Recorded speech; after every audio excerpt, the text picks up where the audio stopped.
That is not, it is not because his momentum pushed him to a 2-yard gain, as a matter of fact. Okay. But it was not enough, nearly enough for a first down. And that was the moment where I texted Mike Hoskins, Rich Eisen show coordinating producer, and the biggest Bills fan I know.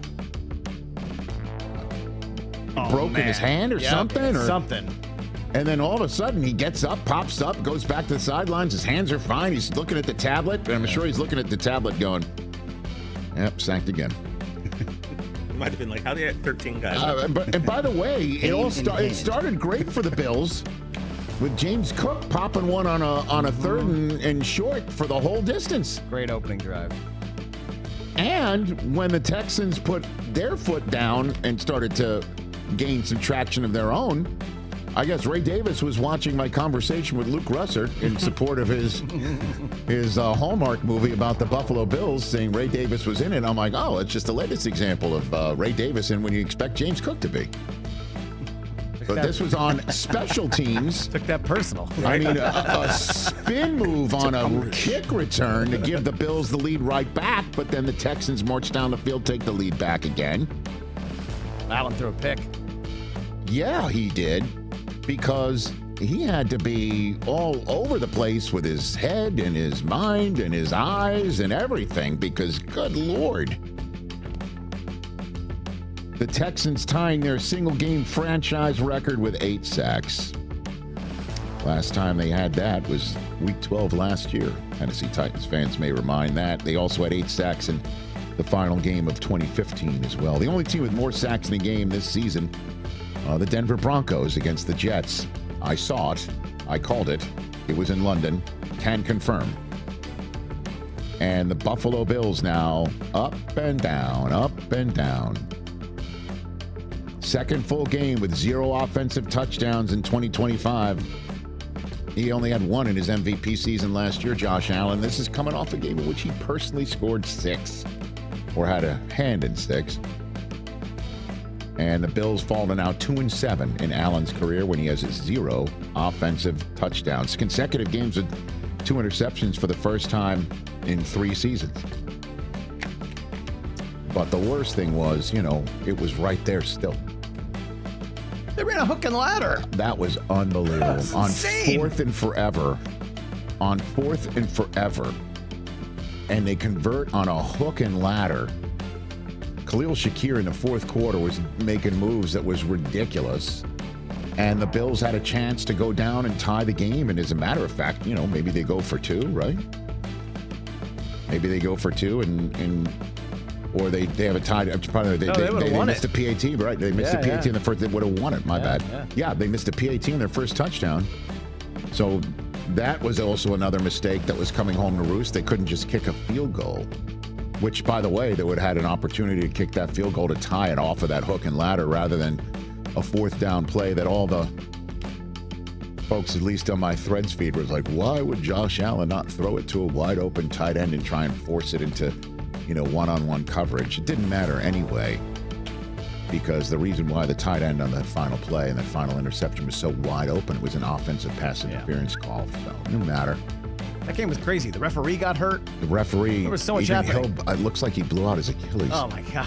So a cart comes out for the ref, but not for Josh Allen, who looked like he was done for the year, and then he pops back up, and the Bills are still in it. Wow. Despite being sacked all those many times and 0 offensive touchdowns for Josh Allen. So, the 4th down play call, though, where James Cook just ran it right into the middle of this defensive line. And then you look at Josh Allen saying, what the F are we doing? And you could see Sean McDermott barking into his headset at somebody. I think we can find out who the somebody is. This was Josh Allen after the game on that subject matter. And that's what I think will linger in this mini bye week for the Buffalo Bills. Get it. Just frustration on my part. In a situation like that, probably should have just banged a timeout. We got the plan late. Didn't give ourselves a chance to. So you could see Josh Allen in the answer. Why were you saying, "What the F are we doing?" You could see he's like saying frustration on my part. You could see, like, if I give the answer that he eventually did get around to, that we didn't get the play call in a timely fashion, that winds up on the lap of his offensive coordinator, who I would imagine is the individual on the business end of Sean McDermott's headset screed. Write that one down. Not a bad fantasy name. The Avatar is the head coach of the Bills, barking at somebody. And, you know, McDermott is the type of guy who wants to be the coach of the team that's sacking the other quarterback 8 times and hitting him a dozen. That's what he's about. And without Ed Oliver, and without, you know,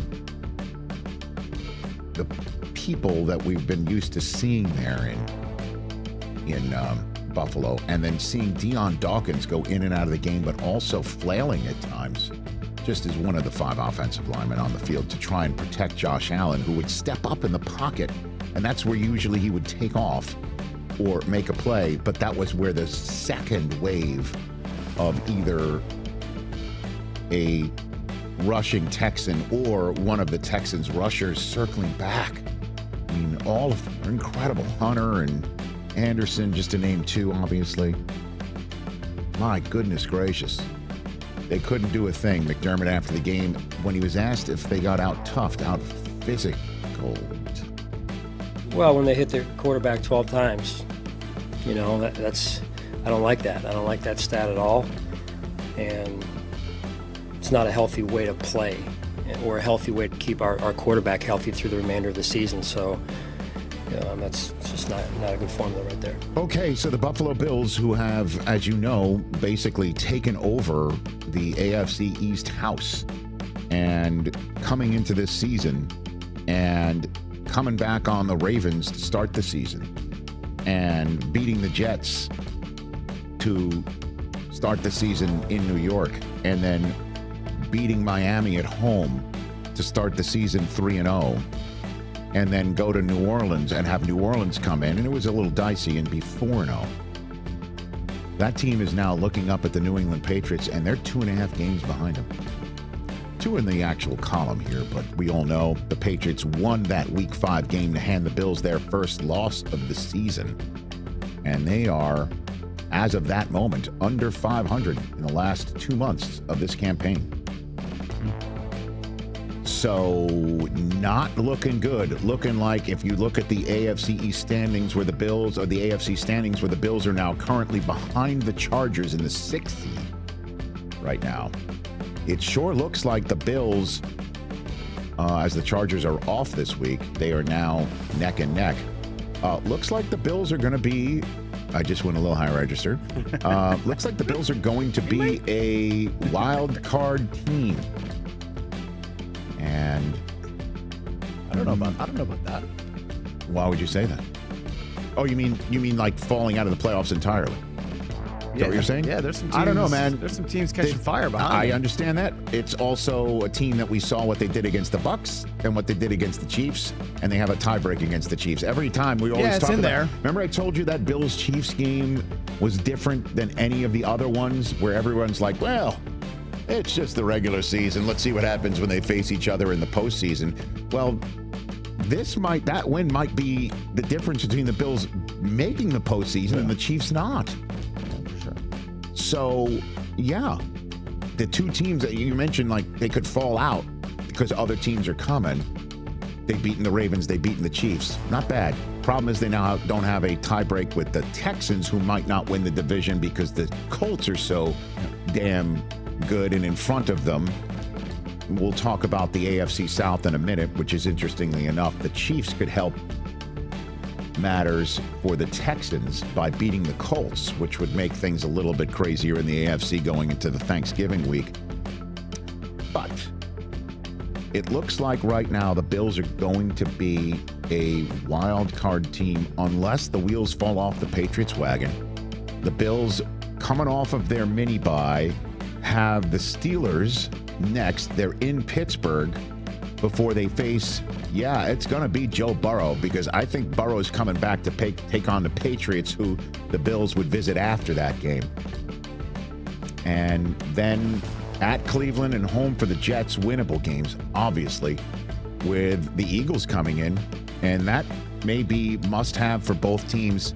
Bills to either still have a shot at the division or stay in front of teams that are right there with them for a wild card spot, and the Eagles might need it for a 1 seed, depending on what happens between now and then. But this is the way things are with 6 games left on the Buffalo Bills schedule after they started 4-0.